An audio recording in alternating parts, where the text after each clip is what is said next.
नमस्कार, बहुत बहुत स्वागत है आपका इस वीडियो में। आज एक बार फिर से कांग्रेस के अंदर से जो तस्वीरें सामने निकल कर आ रही हैं वो यही बता रही हैं कि चीज़ें पूरी तरह से सही तो नहीं है। जो कुछ हो रहा है इस वक्त पे वो ये आसानी से बता रहा है कि अब कांग्रेस के अंदर अंतर्कलह की जो खबरें हैं वो बार बार बाहर निकल कर आ रही हैं। ये सब कुछ शुरू हुआ था CWC से, जहां पर कांग्रेस वर्किंग कमेटी की मीटिंग चल रही थी। मीटिंग के अंदर से जो सारी चीज़ें सामने निकल कर आई हैं वो ये बताती हैं कि कांग्रेस को अपने ही जो है वो डुबा रहे हैं, और अपने जिस तरह से उन्हें डुबा रहे हैं वो सिर्फ एक बार सामने नहीं निकल कर आया है बल्कि बार बार सामने निकल कर आ रहा है। कभी गुलाम नबी आज़ाद का ये कहना कि अगर बीजेपी से सांठगांठ के रूप में इस पत्र को देखा जा रहा है तो मैं इस्तीफा दे दूंगा अगर ये बात साबित हो जाती है। कपिल सिब्बल का पहले एक ट्वीट करना, उसके बाद उस ट्वीट को डिलीट कर देना, और कपिल सिब्बल का भी यही कहना कि अगर हम नेतृत्व के खिलाफ आवाज उठा रहे हैं तो वो कांग्रेस में किसी एक या दो लोगों पर आवाज नहीं है, वो सिर्फ ये कहना है कि आपको नेतृत्व में सुधार करना चाहिए। इसके अलावा जिस तरह से शशि थरूर इस पे शामिल हैं, जिस तरह से मनीष तिवारी इसको लेकर के बातचीत कर रहे हैं, और अब जिस तरह से एक बार फिर कपिल सिब्बल ने जितिन प्रसाद को लेकर, जो कि पूर्व केंद्रीय मंत्री रहे हैं, उनको लेकर के जिस तरह से उत्तर प्रदेश में हमला किया गया, जुबानी एक तरह से जंग उनको घेरने की कोशिश की गई और कहीं ना कहीं टारगेट कांग्रेस को ही किया है, और कपिल सिब्बल ने इस पर भी ट्वीट किया है। ट्वीट क्या किया है वो निश्चित तौर पर आपको बताऊंगा, लेकिन आपको यह जरूर समझ लेना चाहिए कि कांग्रेस के नेतृत्व में जिस तरह से विवाद की बात सामने निकल कर आई, उसके बाद चीजें अब तक सुलझने का नाम नहीं ले रही हैं। कपिल सिब्बल का जो ट्वीट है वो सुनिए सबसे पहले। Unfortunate that Jitin Prasad is being officially targeted in UP. Congress needs to target the BJP with surgical strikes instead wasting its energy by targeting its own. Kapil Sibal साफ तौर पर कह रहे हैं कि अपनों पर निशाना साधने से बेहतर यह है कि आप बीजेपी पर निशाना साधिए और उन पर हमले कीजिए, अपनों को घेरने की कोशिश मत कीजिए। लेकिन कांग्रेस में हो क्या रहा है? कांग्रेस अपने पांव में खुद हमेशा की तरह कुल्हाड़ी मार रही है, और इसका जो सबसे बड़ा एक कारण है वो उसी चिट्ठी से निकलकर सामने निकल कर आया, जिसको लेकर के राहुल गांधी और प्रियंका गांधी ने एक लाइन ले ली। राहुल गांधी और प्रियंका गांधी ने कहा कि ये चीजें मीडिया तक नहीं जानी चाहिए थी, ये चीजें बीजेपी समर्थित हैं, बीजेपी से सांठगांठ करके ये सारी की सारी चीजें हुई हैं। जबकि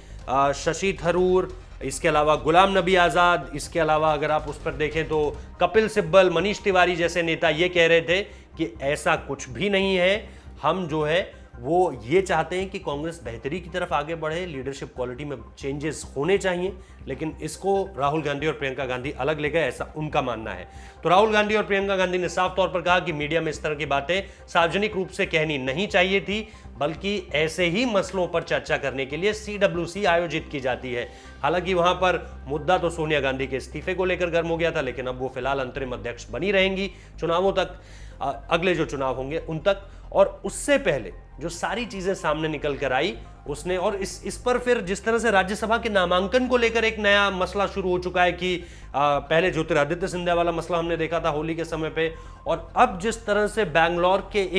एक सीट को लेकर जो प्रोफेसर हैं, प्रोफेसर गोड़ा जो हैं IIM के, उनको लेकर के जिस तरह से साइडलाइन किया गया, वो अपने आप में एक बात ये बताने के लिए काफी था कि कांग्रेस में जो है वो मेरिट के हिसाब से सिलेक्शन नहीं होता है, कभी भी नहीं, ना कभी हुआ था ना कभी होगा, पता नहीं, इसके बारे में कोई जानकारी नहीं है। लेकिन जो सारी चीजें सामने निकल कर आ रही हैं उसने कांग्रेस में ही जो अपनों के खिलाफ एक तरह से बगावत के सुर हैं वो तेज कर दिए, और वो कपिल सिब्बल के ट्वीट ने उस पर जो है वो मुहर लगा दी। अगर अब तक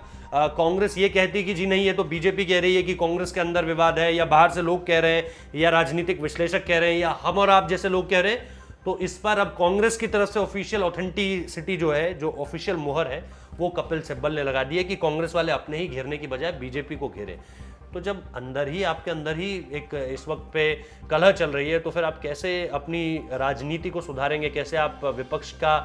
जो सबसे बड़ा काम है या विपक्ष की जो सबसे बड़ी भूमिका है उस पर कैसे खड़े उतरेंगे? ये अपने आप में बड़े सवाल हैं जिनको लेकर के आप कपिल सिब्बल के ट्वीट से आगे बढ़ सकते हैं, और ये कह सकते हैं कि अभी कांग्रेस पहले अपने अंदर के मसलों को ही सुलझा ले, उसके बाद देश की सरकार को, मोदी सरकार को ज्ञान दे तो बेहतर होगा। फिलहाल कांग्रेस को चाहिए, सोनिया गांधी, राहुल गांधी को चाहिए, प्रियंका गांधी को चाहिए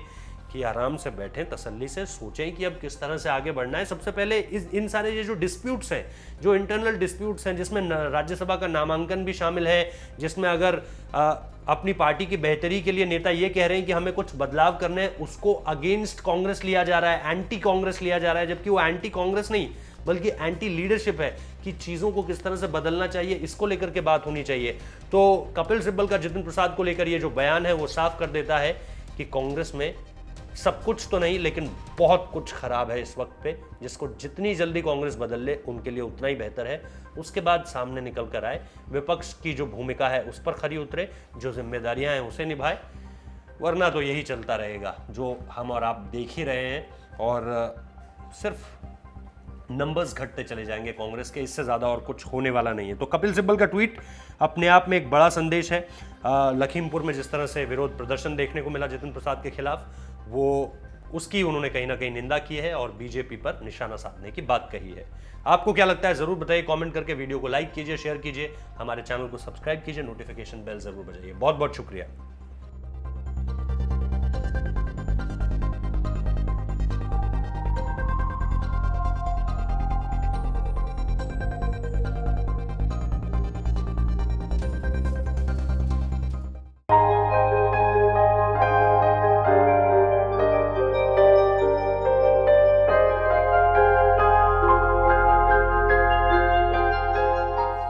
The CWC makes it clear that no one will be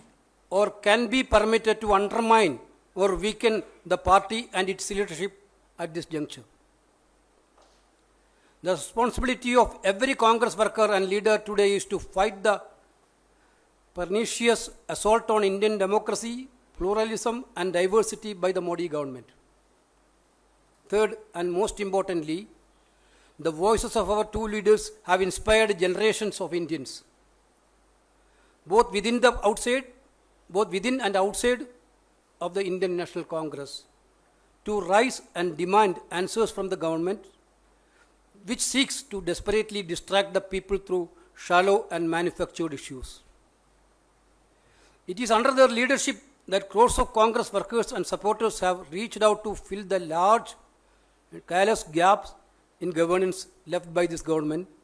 as a result of which millions belonging to the poor and middle classes have been unjustly deprived of their rights and their livelihoods. Fourthly, the CWC notes that inner party issues cannot be deliberated through the media or in a public fora. The CWC urges and advises all concerned to raise such issues only in party fora in the interest of propriety and discipline.